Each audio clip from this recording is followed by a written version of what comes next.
राधे राधे।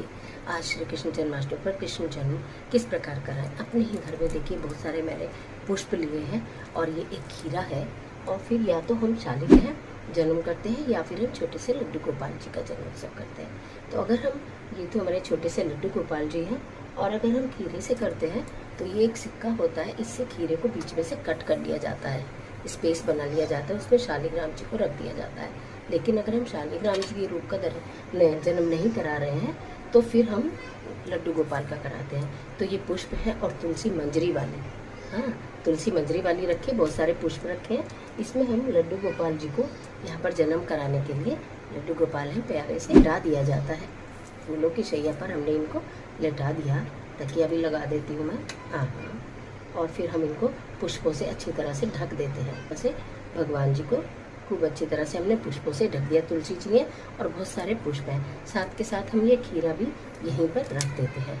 उसके पश्चात को ढक के रख दिया जाता है। प्रातःकाल शाम में जिस समय भी आप चाहें आप उसी समय इस तरह से इनको ढककर रख सकते हैं। उसके पश्चात अब हम इनका जन्म कैसे कराएंगे, जब ये हम इसको यहाँ से फिर ये उघाड़ लेते हैं, ठीक है। और हम यहाँ से जी को लेते हैं, राधे राधे राधे राधे श्री कृष्ण गोविंद हरे मुरारी हे नाथ नारायण वासुदेवा, श्री कृष्ण गोविंद हरे मुरारी हे नाथ नारायण वासुदेवा।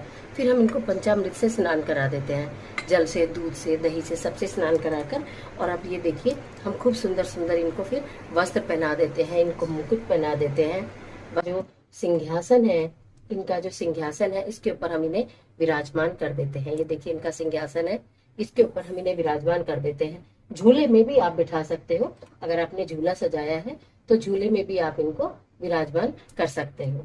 तो ये इस प्रकार से करके इनको खूब वस्त्राभूषण पहनाकर उसके बाद इस खीरे का क्या करना होता है, ये जो खीरा होता है ना, यहाँ पर इसकी डंठल होती है, यहाँ पर इसकी डंठल होती है, तो हम इसको यहाँ से इसको कट कर देते हैं, सिक्के से, चाकू से नहीं, यहाँ से इसको कट करके कान्हा जी का जन्म कराया जाता है। फिर हम इस खीरे को कोई गर्भवती स्त्री भी खा लेती है जिसके संतान नहीं है, नहीं तो सभी प्रसाद स्वरूप ग्रहण कर लेते हैं। ये जो काटा हुआ भाग है ये वाला भाग गाय को दे देते हैं और ये वाला भाग स्वयं सब ग्रहण करते हैं। प्रसाद स्वरूप कान्हा जी को वस्त्र पहनाकर कर दिया जाता है।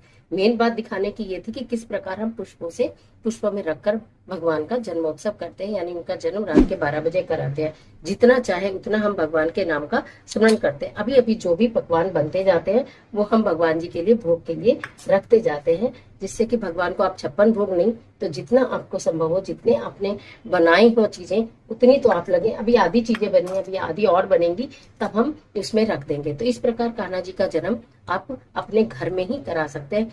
राधे राधे।